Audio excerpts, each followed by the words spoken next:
күн нурунун мээримине бөлүнүп, биздин ата-бабалардын мекени көк мелжиген тоолордун арасында чалкыйт.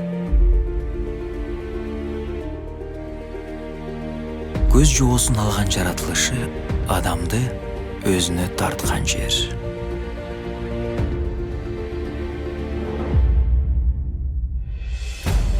Мезгилдин дал өзү сымал, кылымдар эс тутумун сактаган байыркы жер. Эли маданиятын жана каада салтын аяр сактап, аны муундан муунга өткөргөн даңазалуу жана дастандарда ырдалган жер. Эркиндикти жана көз карандысыздыкты туу туткан көчмөндөрдүн жери. Мезгил менен үндөш өлкө.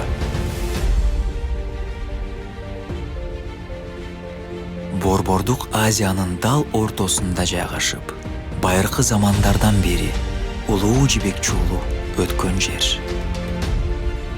Элинин кең пейилдиги жана меймандостугу менен бүткүл дүйнөгө таанымал өлкө. Биздин ата-бабалардын мекени, биздин өлкө, биздин Кыргызстан.